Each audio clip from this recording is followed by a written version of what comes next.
Hi అండి, అందరూ బాగున్నారా? Welcome back to my channel ఆరుశ్రీని. ఈరోజు మనమైతే easy and simple tasty fried rice చూసేద్దాం ఫ్రెండ్స్. ఇంట్లో వంట చేయడానికి వీలుగా లేనప్పుడు ఒక 5 మినిట్స్లో ఇలా చేసుకొని తింటే చాలా అంటే చాలా టేస్టీగా ఉంటుంది. మీరు కూడా ఒకసారి ట్రై చేసి ఎలా వచ్చిందో మాకు కామెంట్ చేయండి ఫ్రెండ్స్. మా వీడియోస్ మీకు ఎలా అనిపిస్తున్నాయో కూడా కామెంట్ చేయండి. చూడండి, చూస్తూనే ఎంత కలర్ఫుల్గా ఉంది కదా. తింటే కూడా చాలా అంటే చాలా టేస్టీగా ఉంటుంది.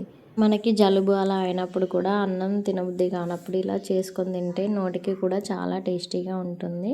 ఇప్పుడు ప్రాసెస్లోకి వెళ్ళిపోదాం. ముందుగా అన్నం అయితే పొడి పొడిగా మొత్తం ఇలా చేసుకోవాలి. అన్నం మొత్తాన్ని విడివిడిగా అనుకోవాలి. నెక్స్ట్ ఇందులోకి మనం రైస్కి సరిపడినట్టు కారం వేసుకోవాలి. ఇక్కడ నేనైతే 2 టేబుల్ స్పూన్ల వరకు కారం వేస్తున్నాను. కారం తక్కువగా తింటే కొంచెం కారం తగ్గించి వేసుకోండి. ఇక్కడ 2 టేబుల్ స్పూన్ల కారం తర్వాత సరిపడా ఉప్పు వేసుకోవాలి. నెక్స్ట్ ఇందులోకి 1 టేబుల్ స్పూన్ అల్లం వెల్లుల్లి పేస్ట్ వేసుకొని అన్నీ కలిసేలాగా పర్ఫెక్ట్గా మిక్స్ చేసుకోవాలి. చూడండి, వీడియోలో చూపిస్తున్నట్లుగా ఇలా మొత్తం కలిసేలాగా పర్ఫెక్ట్గా మిక్స్ చేసుకోవాలి. ఆన్ చేసి బౌల్ పెట్టుకోవాలి.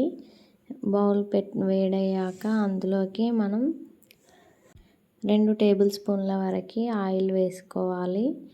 చూడండి, ఈ ఆయిల్ వేడయ్యాక ఇందులోకి కొంచెం శనగపప్పు, 1 టేబుల్ స్పూన్ వరకు పల్లీలు వేసుకొని వేయించుకోవాలి. నెక్స్ట్ ఇందులోకి కచ్చాపచ్చాగా దంచుకున్న 5-6 వెల్లుల్లి రెబ్బలు వేసుకోవాలి.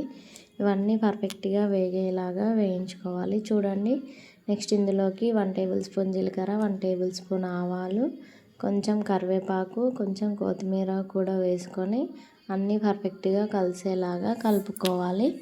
నెక్స్ట్ ఇందులోకి 1/2 టేబుల్ స్పూన్ వరకు పసుపు వేసుకొని పచ్చివాసన పోయే వరకు వేయించుకోవాలి.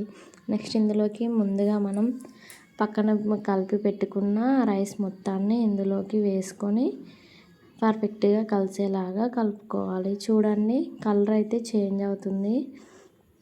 ఇలా పర్ఫెక్ట్గా కలిసేలాగా కలుపుకోవాలి. అంతే అండి, యమ్మీ అండ్ టేస్టీ ఫ్రైడ్ రైస్ అయితే రెడీ అయిపోయింది. మీకు ఎలా అనిపించిందో కామెంట్ చేయండి ఫ్రెండ్స్. మా వీడియోస్ మీకు నచ్చుతున్నట్లయితే లైక్ చేయండి, షేర్ చేయండి, కామెంట్ చేయండి. సబ్స్క్రైబ్ చేసుకోవడం మాత్రం మర్చిపోద్దు. Please keep supporting friends. Thanks for watching. మళ్ళీ ఇంకో మంచి వీడియోతో కలుద్దాం. అంతే అండి, సర్వ్ చేసుకొని తినడమే. Bye friends.